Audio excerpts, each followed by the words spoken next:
Well, g'day, JG. Welcome to the show, mate. It's an absolute pleasure to have you on. Thanks for having me. I appreciate it. So, listen, man, could you just quickly tell us what it is you do? You're the vice president, executive vice president of Black Card Marketing. Now, that's a fancy big title, man. What does it mean? Well, that's a great point. It is a fancy big title. I guess when you're one of the partners in the company, you can assign your own fancy big title. So that's what you have to look forward to when you start your own company.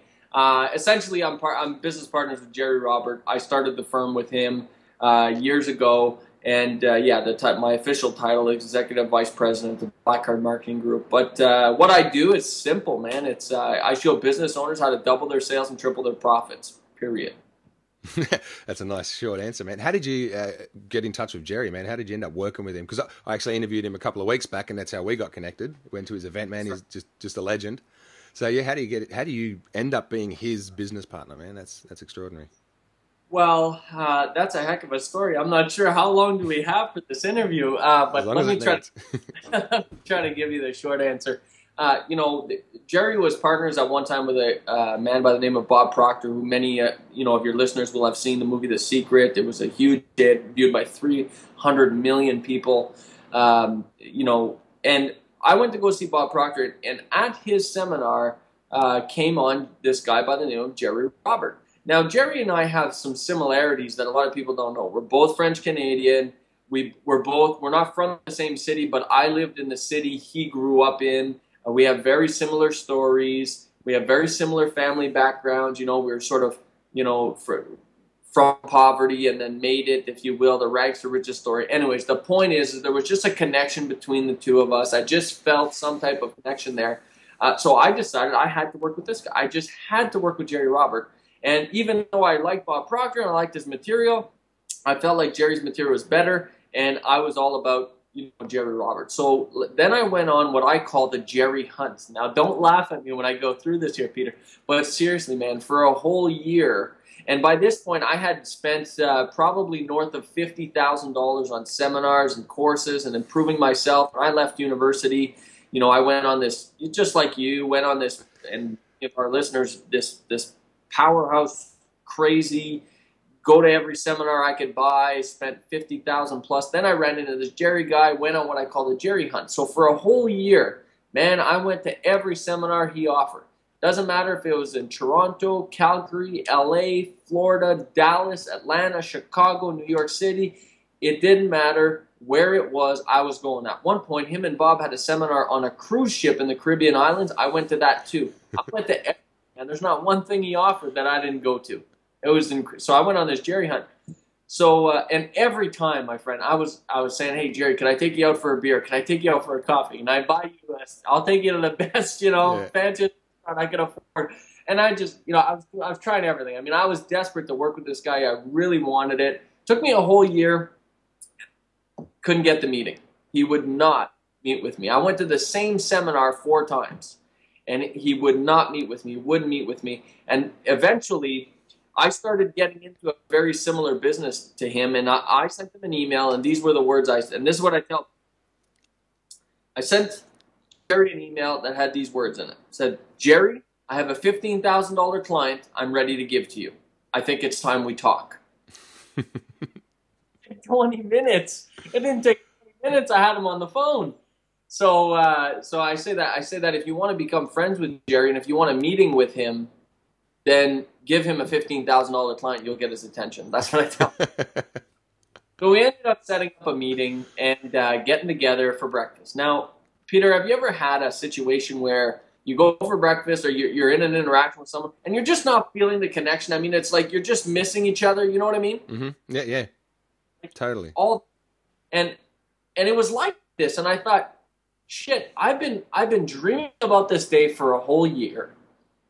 He's nothing like I thought all of a sudden. We keep missing each other. We're not communicating. Something's wrong. So this goes on for about an hour and a half. And I'm just like in my mind thinking like this is a huge disappointment because I thought that he was this I thought we'd have this connection. I thought we had this connection and now we don't have this connection. I'm totally disappointed. So but then he makes a statement which simply changed my world. He said to me, looked at me square in the eye, just like I'm looking at you. He looked at me square in the eye and said, JG, I don't trust you. And your reaction is what everybody thinks I reacted, but I felt so much relief in that moment. I thought, finally, now I understand why we're not connecting. Now I understand why this is not going the way I want it to go. Now I understand why I've been chasing this friggin' guy for a whole year and can't get to see him. It's because he doesn't trust me. So I said, great, that's fantastic. Thanks for telling me. Finally, what's the problem? Why don't you trust me? And then he ended up, it turns out, this is a funny story, it turns out that it had been a whole year that not only was I tracking him, he was tracking me. I was in a very similar business than him, and you got to understand that everybody likes to steal Jerry Roberts' stuff because it's so good and knock it through their own programs. And he thought I was doing that to him. He had his staff trailing me for a whole year, reading everything I published, looking at everything I was doing, all my interviews, buying my programs to see if I was stealing his stuff for a whole year. So once we got past that, and I said, no, you got it all wrong, Jerry. I don't want to steal your stuff. I want to work with you. I don't know what it's going to look like. I don't know if it's going to be a joint venture. I don't know if it's going to be a partnership, but I want to work with you. And from that moment, everything changed. And then we had a real discussion. It lasted another 2 hours. And he said, if you work with me, you have to move to my city, which was 5 hours south of me. And at this time, I had 5 companies with 30 employees generating hundreds of thousands of dollars a year, and I had to abandon that to move to go see him if I wanted to be partners with him, and I did it. I made the jump. Wow, man, that's unreal. That's a full-on story. I told you. So, man, but you just took that one moment to just have that conversation, just to get that past that trust point, like that. That's so. But he was tracking you for a year, man. That's pretty full. And what were you doing that was making him go, hey, I've got to look at this guy?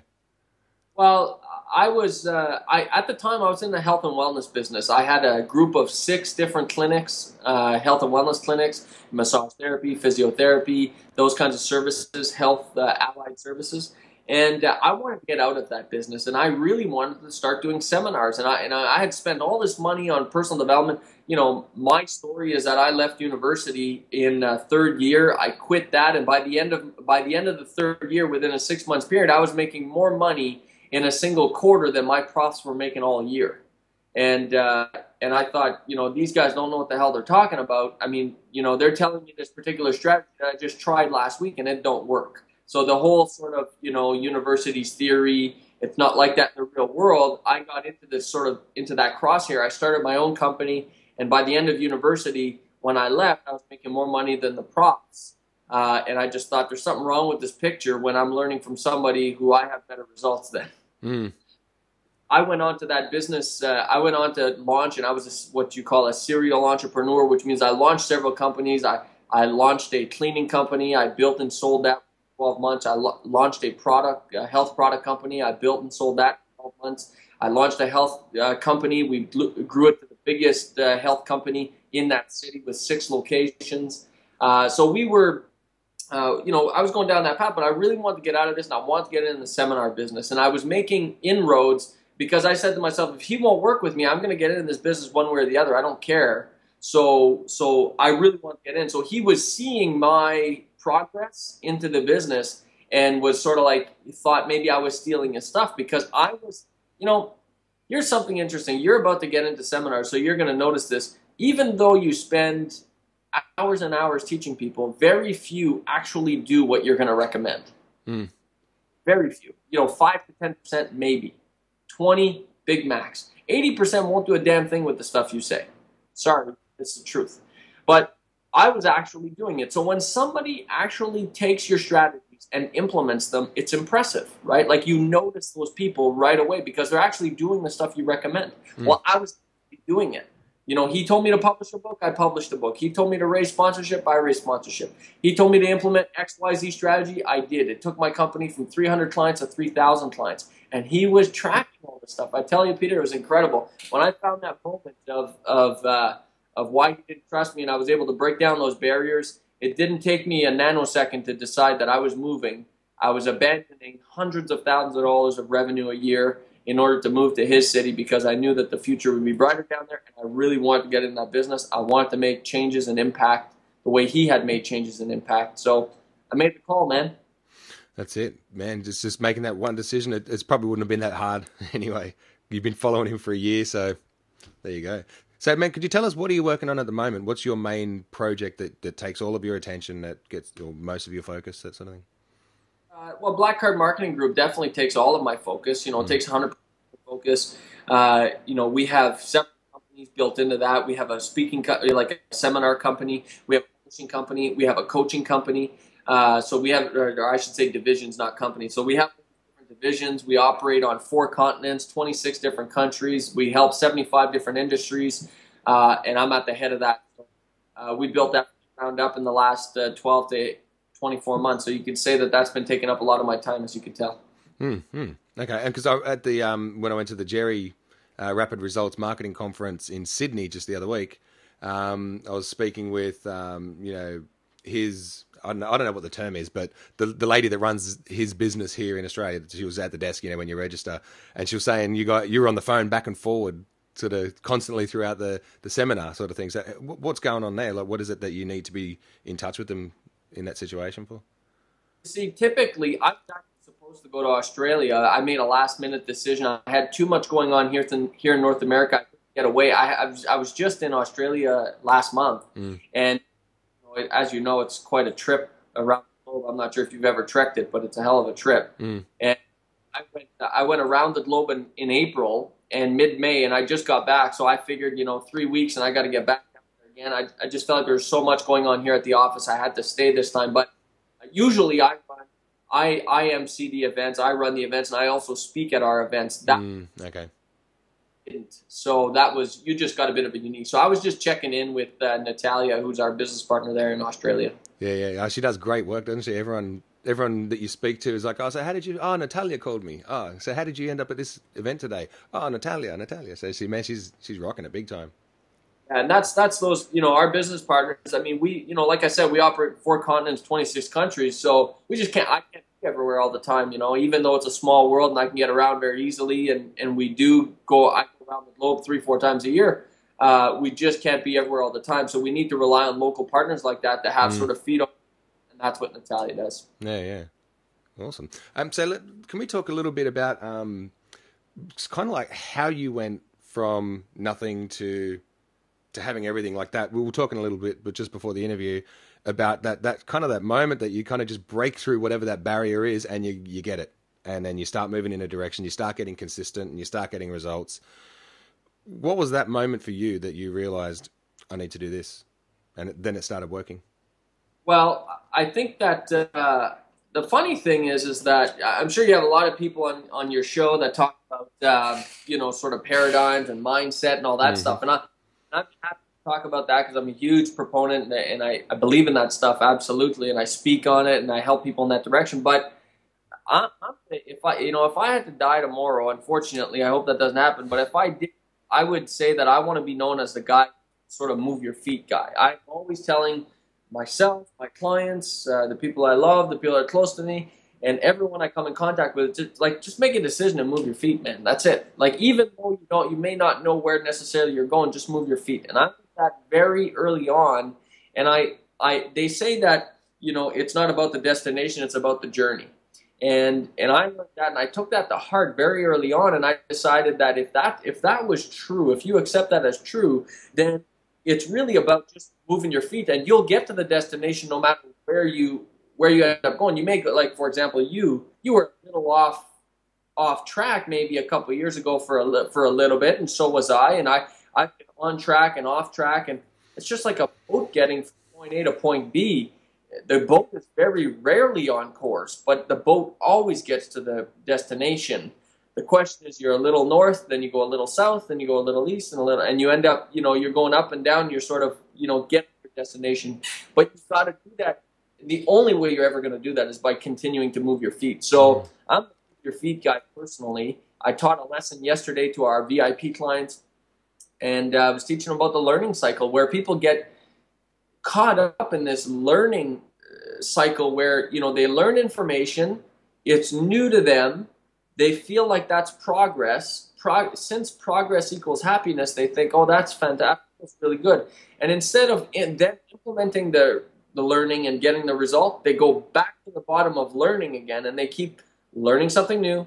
Instead of implementing that and getting the result, they go back to learning something new and learning something new, and then you end up with seminar junkies that come to, seminars for 30, 40 years and don't do a damn thing with it. I mean, that's the seminar business is built on that model, and I'm not a big fan of it. I think it's bogus because I want people to move their feet. I want people to implement and get the result, because it's the only way they're going to get the result is by implementing. And I can see that how you've done it differently is you followed one guy for a long time, and basically he's got his kind of set strategies and implemented that one series of strategies and created the momentum in one direction. I can see that that's different than learning, going to that seminar, going to, say, Jeff and Kane, and then going to, these are guys in Australia at the moment, Travis Bell, then you go to Roscoe Patterson, then you go to all these different guys who kind of have different philosophies and different things that they're teaching. In the end, it's kind of the same stuff, but their own take on it. But yeah, they are actually kind of teaching different things. So, but I think that's kind of key, is that go for that one thing and stick with it. Well, I think that the way that I explain it is every teacher, speaker, guru, whatever you want to call it, has a nucleus of what they're getting to. And what happens every time you go to a seminar, every time you have an interaction, like if you and I continue to interact, you would continue to peel back the layers of my nucleus, if you will.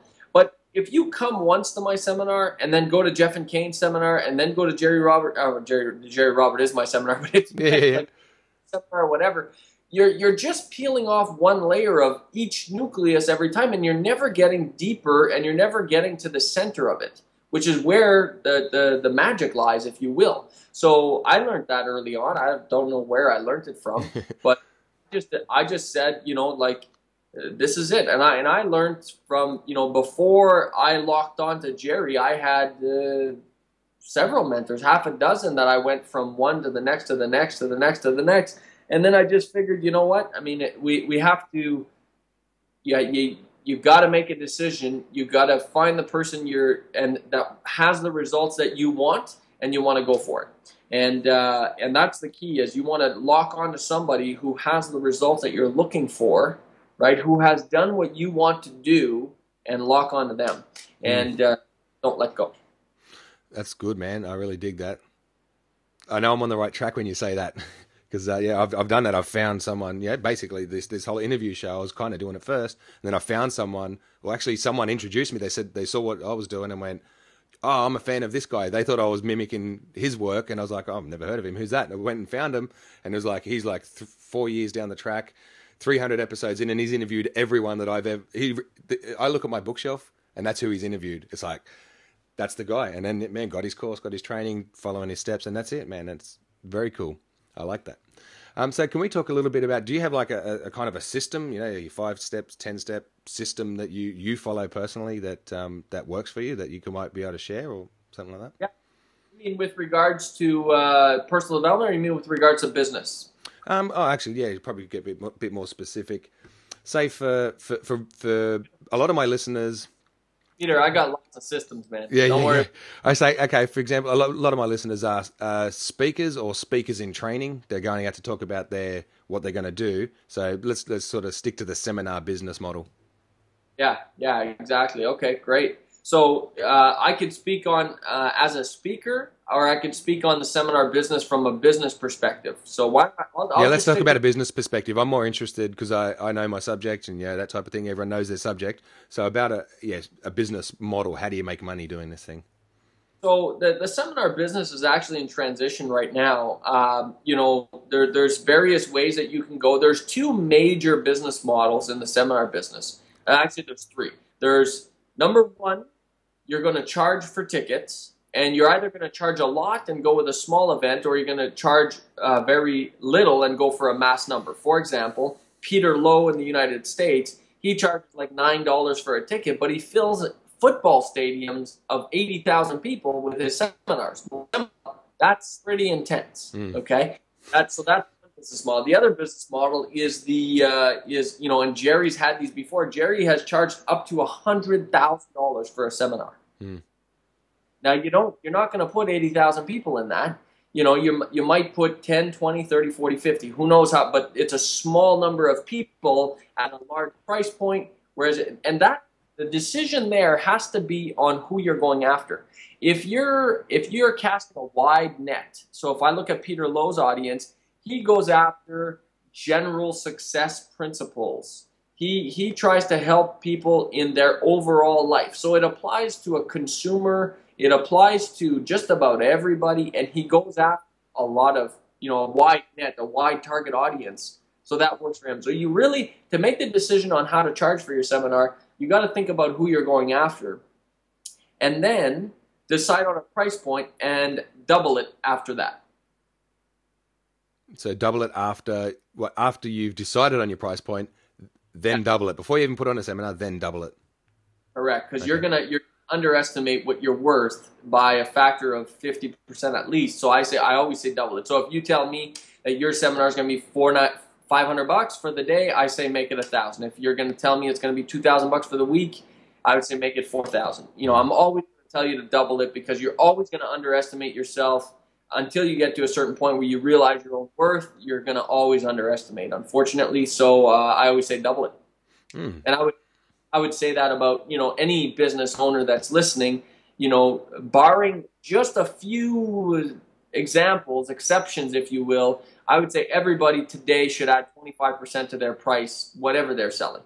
20% today. We had a client do that in Singapore. Instantly made a difference, instantly increased her revenue by 25%, didn't lose a single client, and found it was easier to sell her solution 25% more expensively. Why? Because viewed as incredible. Yes. Okay. I was just about to say why, then you answered it. So double your price. So what I picked up there was something pretty cool. Was cheaper, go broader in terms of topic, and if you're going to go very specific down a very specific line, you then charge more and have less people. So you're going to sort of polarize your audience, but you're going to get just the right people, and at the price points that you're charging, you're going to get the type of people that you want. Yeah, so let me give you a system. You wanted a system. Let me give you that we operate with. The first thing that you always need to decide is what's your primary objective with that event. Everything we do in business, we ask the question, what's our primary objective with this particular marketing initiative, with this particular seminar, with this book, with this initiative, whatever the case may be. So with your seminar, I would ask, so if I was consulting you, I would ask the questions, what is your primary objective? Your primary objective, it changes. I'll give you an example. Let's just say your objective is to make money. Okay? So that's one objective. But the seminar business is not only about making money. The seminar business is a phenomenal lead generator to then sell on the back end. Well, if that's your objective, then you want to lower the price point, right? So you got to consider, what is your primary objective. Your primary objective, in your case, is make money. Okay. Well, if your primary objective is make money, now you have to think about who's your target audience, who's what we call your TPOP, target population. Once you figure out your target population, you got to ask yourself, what are their needs and problems? And if you can nail down their needs and problems and build a seminar to solve those needs and problems for that target population, you're going to get to your primary objective. You see how it works backwards? It works forwards and backwards. So if I was going to do a lead generating seminar for a business, I would say do a broad topic that solves the needs and problems of the target population you're going after. Put a high price tag on it, but give it away either for free or very little money, because you want the numbers. It's a lead generating seminar, so you need the numbers. Okay? And at that seminar, if you're selling something at the back of the room, then that's where you're going to make your money, depending on what it is you're selling. You see? So whether that's a coaching program or whatever it is, a higher ticket price point. Yeah. Well, seminars are becoming a lot like books. So we teach people, so here's my book. So we teach people, why would you sell this book? For my price tag is $32.95.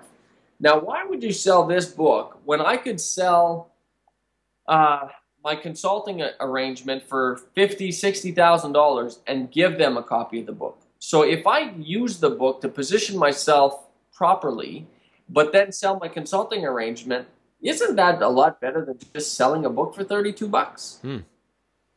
You know, I mean, it's a no-brainer. For example, I used my book one time. I got off a plane in northern United States. I went to do consulting with a customer to his location. I showed up. They heard I had just published this book, which is my latest book, my fourth book. They heard I had just published it. They shared that news with a few people. When I got there, the most magical thing happened. All of a sudden, I was swarmed by people that wanted to take me out for lunch, that wanted my opinion on their business, wanted my help. One guy even said, "Listen, I was in the office," and he stumbles in and he says, "Are you the author?" I said, "Yeah." He said, "I heard you just wrote a book." I said, "Yeah." He said, "Do you have a copy?" I said, "Yeah, I do." He said, "How about I take you out for lunch? I got some questions I want to ask you." Sure, why not? Let's do it. That lunch turned out to be, by the end of that lunch, so an hour and a half of my time, a copy of my book turned out to be a 5-figure consulting arrangement. Not a bad way to get a 5-figure consulting arrangement when I use the power of the book to get it. You see, so I could have sold them, but I could have said, no, I'm not going to give you a copy of my book. You got to buy it for $32.95. Silly it sounds, but that's the way. So we use books as a way to magnetize yourself, to pull people towards you. It's the same principle with seminars. You could sell a ticket to your seminar, Peter, for $50 to $100, $200, $300, $500, $1,000. But if your back-end product is $5, $10, $20, $30, $40, $50,000, why the heck would you want to sell something for $300 when you can get $30,000 on the back? It just doesn't make any sense. So that's when it comes to the seminar business, you really got to understand your offer, who's buying your offer, what are their needs and problems, and what's the best way to monetize your seminar business. Is it front-end sales or back-end sales or a combination of both? I've got some questions I'll ask you after the interview about that personally, because you've opened up some ideas that I want to pick your brain over, but that's for another conversation. So can we talk about your book, The Messy Manager? Tell us about that. Sure, yeah. Well, it's actually my fourth book. It's subtitled 11.75 Principles to Double Your Sales and Triple Your Profits. And what it is as I mentioned earlier, maybe I'm not sure if I did or not, but I've built and sold 6 companies, within the last decade. And the process that I followed to do that every single time is the process that I outlined in the book. And it's a system. It's not just a book for reading. It's a system that's full of personal stories. In every chapter, on every principle, I include a personal story of mine on how I may have used that, how it may have worked for me or against me or whatever. But the book is chock full of personal stories, which people have told me is a favorite part of their book, favorite part of the book.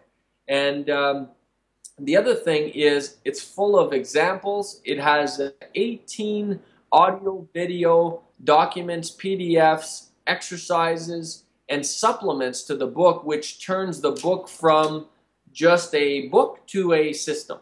And that was the whole point to it. And I've had raving reviews. I've had dozens and dozens, if not hundreds of reviews of people saying, this book has changed my business, it's changed my life, it's changed everything about it. I didn't understand how this could be easy. I couldn't see the light, blah, blah, blah. Bunch of good stuff. So I'm really excited about that.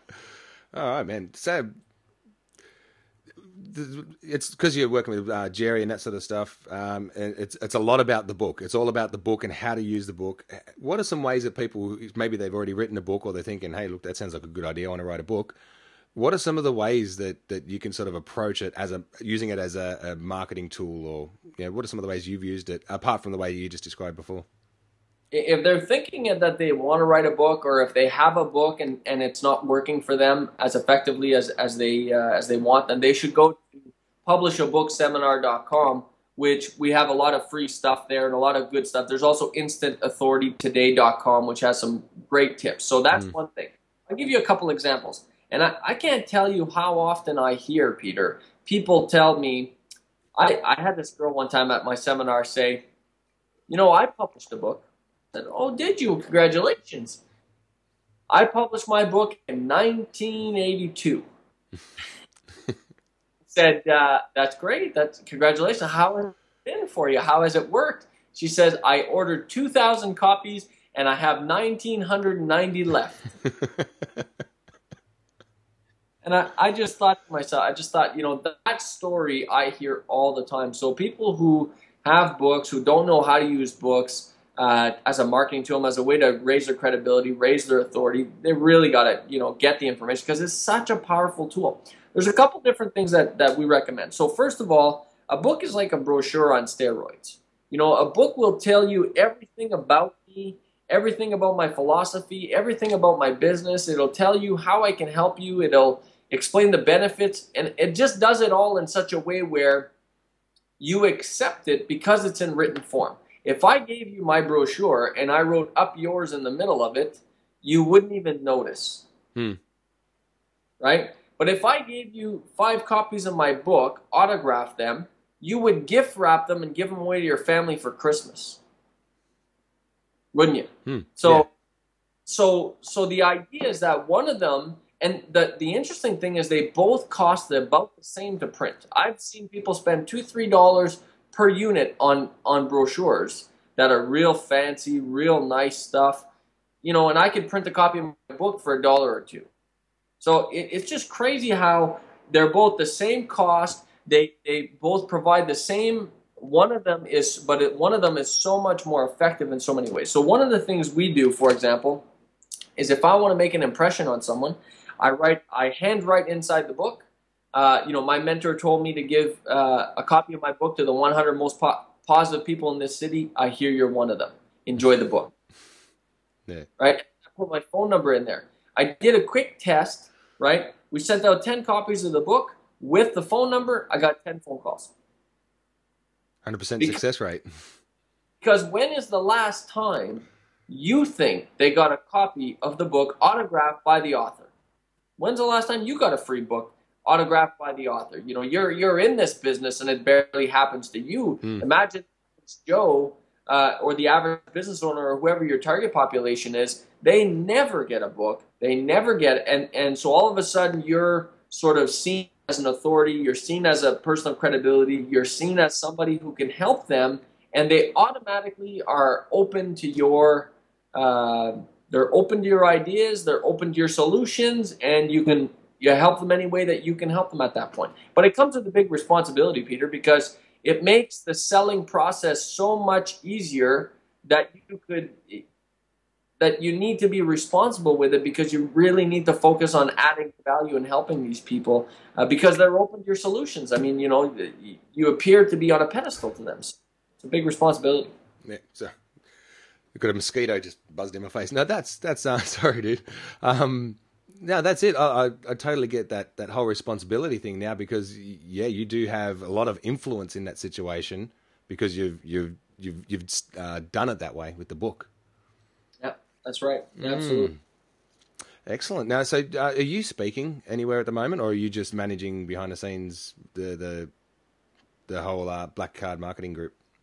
No, the event that you were at last week, the seminar that you went to is one of our divisions. I usually always speak at our events. That was an anomaly because I didn't make the trek down to Australia, but I speak at my events. I have another event coming up. I mean, I speak somewhere between 40 to 50 times a year at sort of big size events. And then, I mean, I speak every week on our global seminars and our global webinars. So I do a ton of speaking. A couple hundred times a year at least. So it's a big part of what we do is educate our customers, and this is how we help people. All right, man. So if people decide that, hey, man, this JG character he's a cool cat, and I want him to help me get my business where it needs to go, where do I send them? They should go to messymanager.com and get a copy of my book.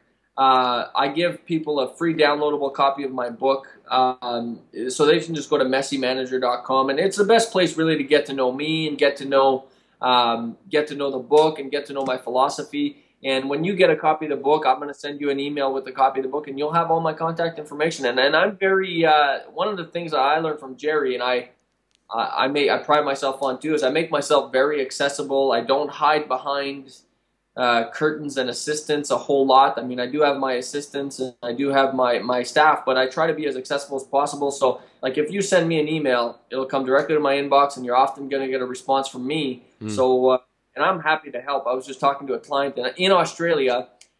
This just wonderful lady that I met while I was there. She came in. She needed help with her business. If you Google Maria Nicola Jewelry, she's coming on as a guest on my show in a couple of weeks.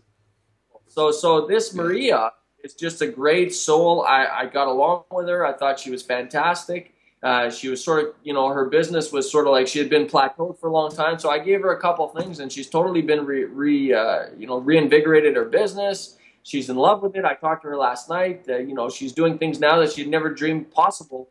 And, that's why I do it. My personal mission is to impact generations. I feel that if I help someone's business and someone as a business owner take their business to the next level, that's going to impact them. It's going to impact their whole generation. They're going to pass that on to their kids, and their kids' kids. And that's why I do what I do. That's awesome, man. I'm going to put all those links that you said as well. The publisher book, the Messy Manager, all those links, guys. Just check below this video in the show notes. You're going to be able to just click straight through and go get your copy and then get in touch with JG. Hey, listen, JG, it's been awesome having you on, man. You've been a great guest.